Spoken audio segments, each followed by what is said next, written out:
एक महला पहला। वेख जू जी मिठा कटिया, कटकुट बद्धा पाए, खुन्ना अंदर रख के देंतु मल्थ जाए। गुरु जी ने यहाँ पे दृष्टांत के द्वारा जीवों को समझाने की कोशिश की है। गन्ने का दृष्टांत दिया कि गन्ना खेत में जब बोया जाता है, फिर जब वो पक जाता है तो किसान उसको काटता है। वेख जो मिठा कटिया, अब मीठे मीठे गन्नों को कैसे काटा जा रहा है। बिल्कुल गुरु जी ने सामने एक प्रतीक, एक शिक्षा, शीशे की न्यायी एक दृश्य जीवों के सामने प्रस्तुत किया है और इशारा किया है केवल प्रकृति के रूप को लेकर के, और जीवों को समझाने की कोशिश की है कि वेख जो मिठा कटा, जो मीठे मीठे गन्ने की गन्नेड़ियाँ थी, अब उनको काट लिया गया है और कट कुट बद्धा पाए, और काट कुट के उनके गड्ढे बनाए गए हैं। मजबूत गड्ढों से उनको रस्सियों से उन्हें बंधनों से बांधा गया है कि निकल जाए, अपने में से बिखर ना जाए, इसलिए उनको गड्ढी बनाए गए, उनको बंधनों से, उनके रस्सियों से अच्छी तरीके से बांध दिया गया है। खुंडा अंदर रख के देन तो मल सजाए, और फिर दो बेलनों के बीच में रख करके, बेलनों के अंदर रख करके, ऐसे मनुष्य ये कमज़ोर नहीं, ये शरीर से जो कमज़ोर हैं, लाचार हैं, जिनका हिम्मत नहीं है, शारीरिक ताकत जिनके अंदर ज़्यादा है, पहलवानों की तरीके से हैं जो, और जिनके अंदर काफ़ी ताकत है, जो पहलवानों की न्यायी हैं, वो फिर इन गन्ने के जो गड्ढे बंधनों से बंधे हुए हैं, उनको फिर बेलनों के अंदर डालते हैं, क्योंकि कमज़ोर आदमी नहीं डाल सकता, वो बहुत ही बंधन बड़े मजबूत हैं, उनको अंदर बेलनों के अंदर डालना आसान बात नहीं है। उनके अंदर वही शारीरिक ताकत वाले पहलवानों की न्याय वाले जो जीव हैं, जिनके अंदर शारीरिक ताकत बहुत है, वही इनको उन बेलनों के अंदर डाल सकते हैं। फिर ऐसे जीव उनको रखते हैं, खुंडा अंदर रख के देन तो मल्थ जाए, और फिर उनको बेलनों के अंदर डाला जाता है। ये मीठे जो संसार में केवल मीठा ही मीठा कहते हैं, मीठा ही मीठा चाहते हैं, उनकी यही हालत दिखाई है गन्ने की तरीके से। गन्ने को कितनी सज़ा मिल रही है, पहले खेत में तैयार हुआ है, तभी भी उसको गर्मी इतनी तपश लगी है, उसके बाद उनको बंधनों से बांधा भी गया है, ये भी एक सज़ा है, अलग नहीं किया है, हवा नहीं लग सकती। अब उनको ताकत वाले लोग उन बेलनों के अंदर डालते हैं और देन सुमल सजाए, ये उनको सज़ा मिली है। मीठे रस वाले जो वनस्पति है, उनके लिए ये दृष्टांत करते हुए मनुष्य की तरफ इशारा किया है कि जीवों की यही अवस्था हो सकती है। रस कस टट्टर पाइए, और उनके रसों को निकालने के लिए टट्टर माने फिर रस जब निकाल लिया गया बेलनों के अंदर से, अब बड़े बड़े कढ़ाओं में उसको डाला जाता है, उबाला जाता है, तपाया जाता है। टट्टर पाइए तपते बिल्लाए, अब वो विलाप कर रहा है, गन्ने का रस भी विलाप कर रहा है अंदर से, बहुत ही दुखी हो रहा है, बहुत ही आतुर हो रहा है, बहुत ही अंदर से बड़ा ही दुखी है, विलाप कर रहा है, तप रहा है, कढ़ाओं के अंदर तपाया जा रहा है। ज़्यादा मीठे लोगों की भी यही अवस्था होगी, यही हाल होगा।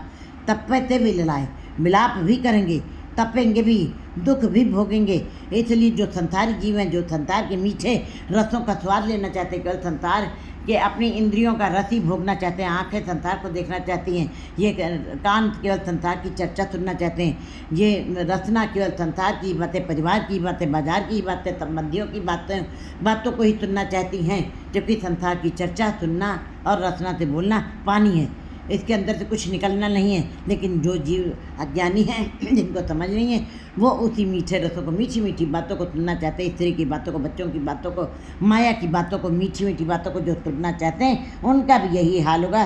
कहते रस कस टट्टर पाइए, वो संसार के रस लेने वाले जीवों को भी इसी प्रकार से कढ़ाओं में डाला जाएगा। उनको भी यमराज अपनी ऐसी सजा देगा कि उनको भी बहुत सारी अनेक तरीके से यातनाएं दी जाती हैं, मिलेंगी।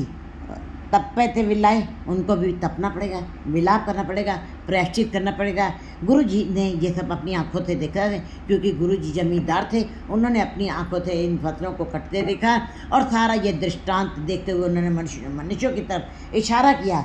तो ये थोक संभालिए, उन्होंने कहा गन्ने का रस तो निकाल लिया गया और कढ़ाई में डाला गया है और वो तप रहा है, मिला कर रहा है, लेकिन उसकी तो फिर भी छुच्छड़ भी काम आएगी। जो फोग निकली है, जो छिलके निकले हैं, हे जीवो, उसको गन्ने के रस की तो छिलका भी लोग संभाल के रख लेते हैं, क्योंकि वो फिर भी जलाने के काम आएगी और उसके ऊपर कुछ मनुष्य अपने घर का भोजन बना सकेंगे। इसका मतलब है कि गन्ने के तो छुच्छड़ भी काम आ जाएंगे, फोक भी काम आ जाएगी। तुम्हारा तो कोई किसी प्रकार की तुम्हारी वैल्यू नहीं, तुम्हारा तो शरीर मिट्टी है, मिट्टी में ही मिल जाएगा, कोई वैल्यू नहीं रह जाएगी तुम्हारे शरीर की। इसलिए फोक संभालिए, दिच्चे आग जलाए, वो आग में जलाई जाती है, उससे भोजन और पकवान बनाए जा सकते हैं। उस आग से वो उसकी तो फोक भी काम आ सकती है।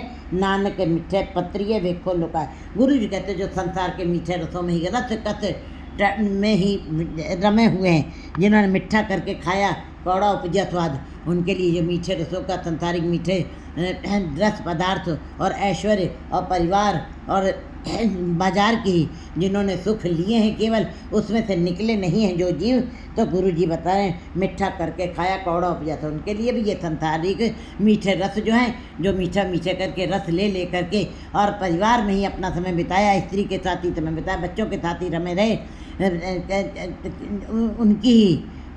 उनके ही बंधनों के से निकल नहीं पाए, तो उनका भी यही हाल होगा। गुरु जी बता रहे हैं नानक मिठे पत्रिये वेखो लुकाए। गुरु जी कहते हैं कि जो गन्ने का हाल हुआ है ज़्यादा मीठा होने के कारण उसका ये हाल हुआ है। इसी प्रकार केवल जो मीठे ही रसों का स्वाद तकते हैं, जो केवल मीठा बोलते हैं, कहते गुरु जी ने बता दिया इतना मीठा ना बोलो कि कोई खा जाए और इतना कड़वा ना बोलो कि कोई थूक दे, दरमियानी अवस्था।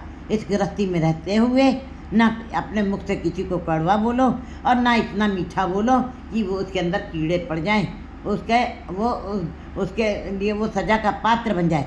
इसलिए ऐसी तरह ही है तराजू तौल के, ऐसा शब्द बोलो अंदर से ना किसी को चोट पहुँचाए और ऐसा मीठा भी ना बोलो कि वो ज़िंदगी भर निभ ना पाए। गुरु जी ने बताया है कि नानक मीठे पत्र ये वेखो लुकाए।